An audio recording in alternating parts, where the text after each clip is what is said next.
TRE 3.0 से जुड़ा बड़ा अपडेट सामने आ रहा है। क्या है अपडेट? सीधा फोन लाइन पर जुड़े हुए हैं प्रीतम, उन्हीं से जानते हैं। क्या जानकारी सामने आ रही है प्रीतम? हाँ, देखिए, ये लगातार इस बात की गहमागहमी चल रही थी कि रोस्टर क्लियरेंस कब होगा। तो रोस्टर क्लियरेंस जो है 1 से 5, 6 से 8 तक का, वो रोस्टर क्लियर होके बिहार लोक सेवा आयोग के पास काफी पहले ही पहुंच चुका है। लेकिन आपको याद होगा आशुतोष की जिस तरीके से हेडमास्टर की परीक्षा हुई थी और उसका रिजल्ट आया था, तो रिजल्ट आने से पहले बिहार लोक सेवा आयोग ने हेडमास्टर का रोस्टर क्लियरेंस करके अपनी वेबसाइट पे डाला था और उसमें बताया गया था कि तमाम तरह की जो कैटेगरी है, एससी है, एसटी है, ईबीसी है, ईडब्ल्यूएस है, फ्रीडम फाइटर है, दिव्यांग है, इसके लिए कितना पद घटा है या कितना पद बढ़ा है। चूंकि इस बात की जैसे हम लोग जानते हैं कि बिहार में अब जो बहाली आ रही है, पहले 65% के पर आने की उम्मीद थी, लेकिन अब 50% के पे रिजल्ट आ रहा है, तो लिहाजा उसको लेकर एक कंफ्यूजन की स्थिति थी। लेकिन आयोग ने जब हेडमास्टर का रिजल्ट जारी किया, हेडमास्टर का जब रोस्टर उसने अपलोड किया अपनी वेबसाइट पे, तो उसमें सारी बातें क्लियर की गई थी। अब क्लास 1 से 5, 6 से 8, अब अभ्यर्थी ये जानना चाह रहे होंगे कि जो भी उनकी कैटेगरी है, चाहे एससी हो, एसटी हो, ओबीसी हो, ईडब्ल्यूएस हो या फिर जनरल हो, वो ये जानना चाह रहे होंगे कि रोस्टर तो आयोग के पास आ गया है, लेकिन वो रोस्टर आयोग की वेबसाइट पे अपलोड क्यों नहीं हो रहा है या फिर अपलोड कब तक होगा। तो जो मुझे जानकारी मिली है उसके मुताबिक रोस्टर कल शाम तक अपलोड कर दिया जाएगा, जिससे ये अभ्यर्थियों को पता चल जाएगा कि सीट में कोई कमी तो नहीं आई है। जहां तक हमें जानकारी है, क्लास 1 से 5, 6 से 8 में जितने पदों के लिए विज्ञापन निकाले गए थे उसमें कहीं कोई कमी नहीं आई है। अब सवाल ये उठता है क्लास 9 से 10 और 11 से 12, तो इसका रोस्टर अब तक जो है सामान्य प्रशासन से बिहार लोक सेवा आयोग के पास नहीं पहुंचा है। जब ये आ जाएगा उसके बाद फिर वहां से 7 से 8 दिन का प्रोसेस रहेगा। जो ये हम लोग ये मान के चल रहे थे कि 14 से 15 नवंबर को क्लास 1 से 5, 6 से 8 का रिजल्ट आ जाएगा, लेकिन अब ये 18-19 नवंबर तक आ सकता है। एक सवाल ये आ रहा होगा अभ्यर्थियों के मन में, ऐसा क्यों है?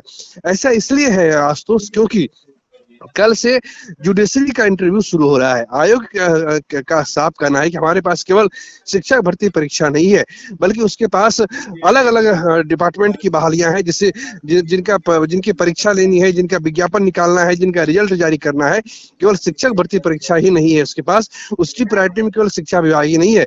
लिहाजा अब ये मान के चलिए कि आयोग ने ये एक तरीके से कह दिया है कि शिक्षक भर्ती परीक्षा का रिजल्ट जारी होगा, लेकिन अब जो हमें सूत्रों से जानकारी मिली है कि उसके रिजल्ट आने में देरी होगी, यानी क्लास 1 से 5, 6 से 8 का जो रिजल्ट है, अब हम ये मान के चलते हैं कि 18-19 नवंबर तक आएगा बारी बारी से, और क्लास 9 से 10 और 11 से 12 तक का परिणाम जो है हम ये मान के चलें 25 नवंबर तक या इस महीने के आखिर तक आ सकता है। जी, आप अपना सवाल ठीक। कीजिए। हाँ, ठीक है, ठीक है।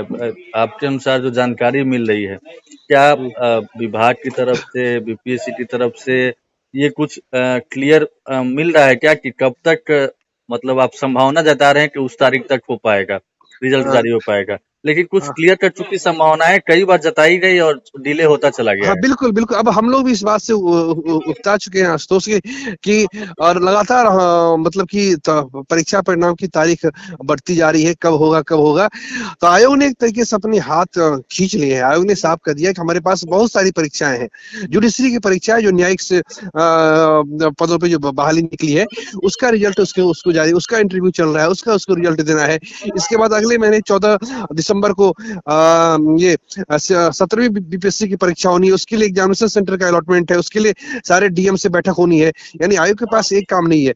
हम मोटा मोटी मान के चलते हैं कि क्लास 1 से 5, 6 से 8 तक, हम ये कंफर्मेशन डेट नहीं है, कोई पत्थर की लकीर नहीं है, लेकिन हम ये मान के चलते हैं कि क्लास 1 से 5, 6 से 8 का रिजल्ट 18-19 नवंबर को बारी बारी से आ जाएगा, और उसके बाद ये मान के चला जाए कि 25-26 नवंबर तक इसका परिणाम आ सकता है।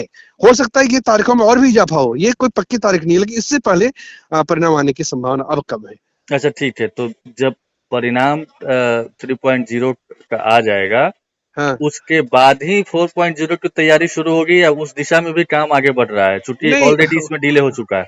देखिए देखिए ये कई कई जगह से खबर दी जा रही कि उसके साथ मतलब कि इसे शुरू किया गया है चौथे चरण की भर्ती। चौथे चरण की भर्ती के लिए बहुत सारी चीजें प्रक्रिया में हो, बहुत सारी चीजें क्लियर करनी होती है आशुतोष। तो हुँ, एक बार जब माफ कीजिए, जब एक बार शिक्षक भर्ती परीक्षा फेज 3 का रिजल्ट आ जाएगा, उसके हुँ, बाद डॉक्यूमेंट वेरिफिकेशन का काम होगा, फिर सफल अभ्यर्थियों की ज्वाइनिंग होगी, फिर उनके लिए तब जाके उसके बाद जो है, जब मान मोटा मोटी मान के चलिए कि अगर 25 नवंबर तक रिजल्ट आ जाता है, ठीक है, जिसकी उम्मीद है, तो उसके बाद 15 दिसंबर तक के आसपास जो है इस दिशा में कोई काम हो सकता है, शिक्षक भर्ती बहाली। आप आशुतोष इस चीज को समझिए, क्योंकि बिहार में जैसे नीतीश कुमार ने कहा है कि वो नौकरी देंगे, पर अगले साल आप चूंकि राजनीति को काफी करीब से देखते हैं, काफी आपके पास जानकारी है तारीखों को लेकर, अगले साल अक्टूबर नवंबर में बिहार में चुनाव संभावित है। जी, उससे पहले 15 अगस्त का महीना आएगा। हमें जहां तक उम्मीद है कि अगस्त सितंबर के पहले या दूसरे हफ्ते में परीक्षा ये आदर्श आचार संहिता लागू हो जाएगी, चुनाव की घोषणा हो जाएगी। तो नीतीश सरकार की कोशिश है, सरकार के अलग अलग सूत्रों से हमें ये जानकारी मिली है कि 15 अगस्त 2025 को या उससे पहले अगस्त के महीने में लगातार ताबड़तोड़ जो बहाली निकाली जाएगी, उसकी उसके लिए एक बड़ा समारोह का आयोजन किया जाएगा, ताकि जब सरकार जब बिहार सरकार जब कि जनता के पास वोट मांगने के लिए जाए, तो अभ्यर्थियों के मन में और बिहार के लोगों के मन में इस बात की ये बात ताजा रहे कि इसी सरकार ने लगातार बहालियां दी है। इसीलिए अभी तक कोई ज्यादा जल्दीबाजी नहीं है इसमें। काम जो है, जो जो भी बहालियां हो रही है, इस बहालियों में फरवरी के बाद तेजी आएगी। चलिए, चलिए ठीक है प्रीतम, तमाम जानकारी के लिए बहुत-बहुत धन्यवाद।